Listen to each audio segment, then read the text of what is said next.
Please tell us about yourself. What are your interests and hobbies?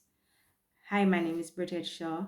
I love swimming, singing, traveling, and seeing different places of the world. Are you involved in extracurricular activities that you could coach or supervise? Yes, math club or creative sign language. Why do you decide to become a teacher for the subject for which you are applying? I love the teaching profession and I love mathematics, and I thought I could make a difference in the teaching and learning of math. So yes, I wanted to become a math teacher from childhood. So I decided to do math education.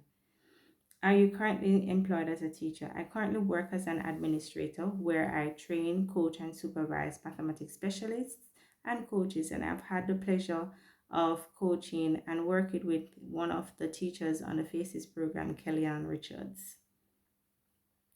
How many days per week do you teach, and how many days do you teach, and how many days per week? I work with schools 8 hours daily and 5 days weekly. Describe your teaching experience. What subjects have you taught and at what level? I've been teaching since 2004, teaching of mathematics to grades 7 to 11. And I also work with as an adjunct lecturer teaching pre-service teachers undergraduate program mathematics education. Describe other work experiences you have besides teaching. I do external assessment for practicum, teaching practicum with the Joint Board and the Micro University College. I also do work as a events coordinator, and I have an online travel agency where I book travel and for clients all over the world. Have you ever worked in the United States? If so, when, where, and why? No, I haven't worked in the United States. What do you hope to be doing professionally 5 years from now? I am hoping that I'll be completing or have completed my PhD in mathematics education because it's my intention to add to the body of knowledge for best practices in the teaching and learning of mathematics. If I were to talk to several of your colleagues, how would they describe your personality? They will say that I am caring, trustworthy, honest, a motivator, a good leader.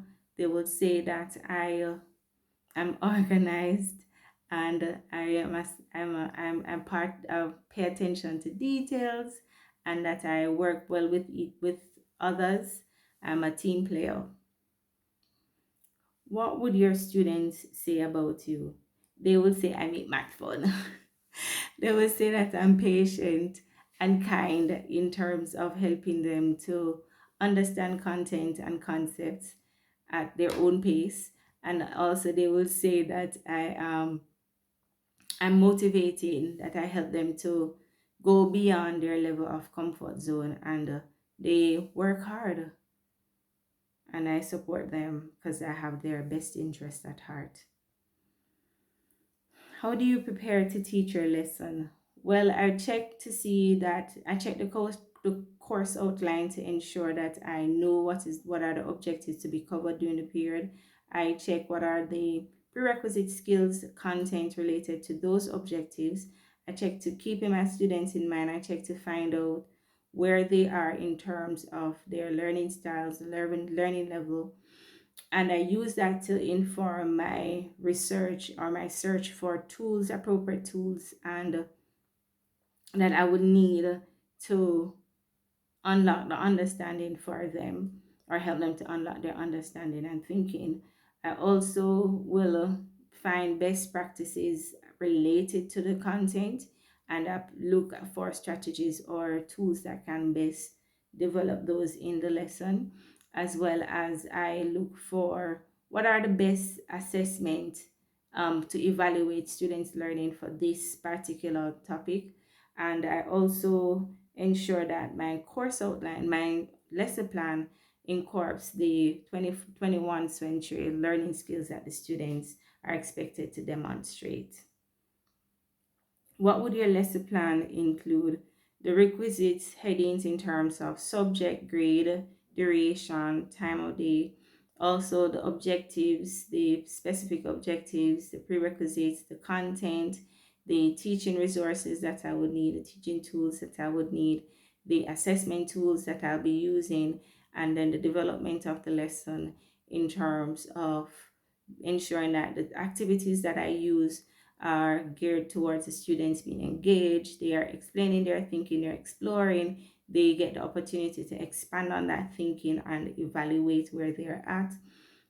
Also, I will have an overall assessment tool, whether it's going to be using their journal or it will be an assessment that they will have to do, but I'll be using that to be able to speak to parents, will be able to use, the students will be able to use to gauge, and myself will be able to gauge where the students are at as it relates to the learning of that objective. And then I'll do an overall object evaluation indicating the strengths, the areas for improvement, and what are some of the subsequent adjustments I would need to make for subsequent lessons.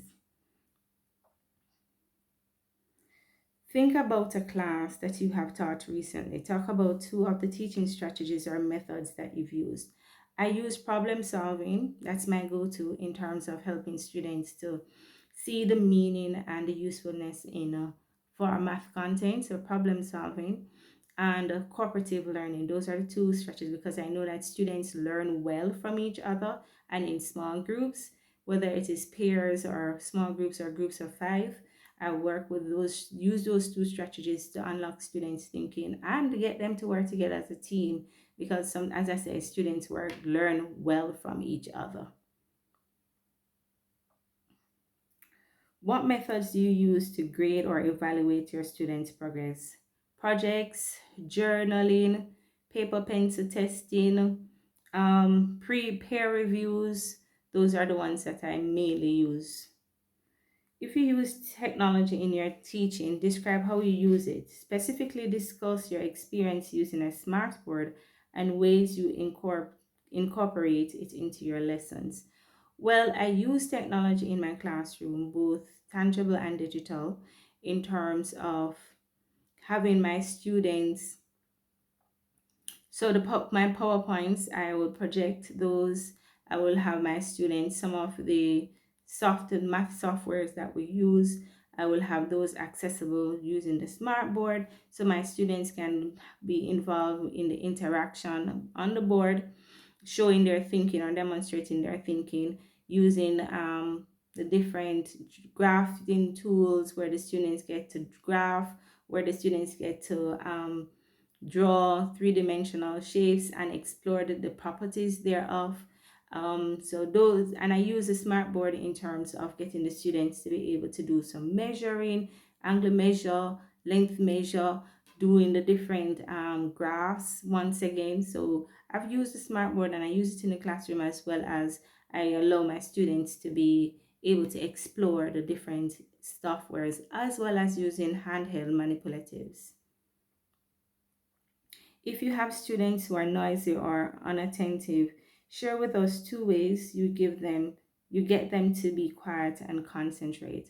Well, I will normally acknowledge this, call the students by name in terms of getting their attention and then inquire whether they are talking because they are seeking clarification or they're discussing the task, because I do allow my students to speak in the classroom because as I said, I do use cooperative learning, so my students do get the opportunity to speak. So I would just need to get clarity in terms of what is it that they're speaking about. But as you indicated, they will be non-attentive.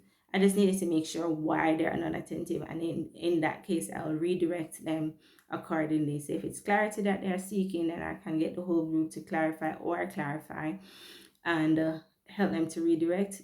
The other approach is that I don't stay one place in my classroom. I tend to walk about so that my students can see and feel my presence and I can observe what they're doing. So in that case too, I will also walk down to where they're seated to ensure that they're mindful of my presence. And if they're doing something out of context within the classroom, then I'm expecting my presence being there will cause them to redirect and to refocus. Describe the most difficult problem you have had to deal with as a teacher and how did you solve this problem? Well, I had a group of grade 8 students who were underperforming, and at the time my school heavily used traditional way of teaching, and I wanted to solve that problem using problem solving. And my supervisor was not in agreement because she was concerned about me not completing the term syllabus. So what I did, and though I begged and pleaded, in order to meet the demand and ensure that my students were not left behind, I did extra lessons with them, still using the problem solving approach. And in the end, it worked out that my students that term, at the end of the term, we were not well behind everybody else. We're a little behind, but not well behind. And at the end of the school year, every one of my students, they improved so much so that they were all numbered among the top performer for that grade level that year. Give one example to show that you're a flexible person and that you can make changes to your teaching and methods if that is necessary. Well, I tailor my teaching method towards my students.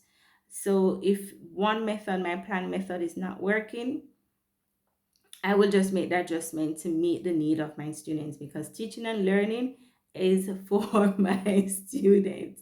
So I will make the adjustment. I'll think about it, listen to what they're saying, and see how best I can adjust in the situation. And if it's not so easily adjustable, then I will let them know that we will redo this to ensure that they understand.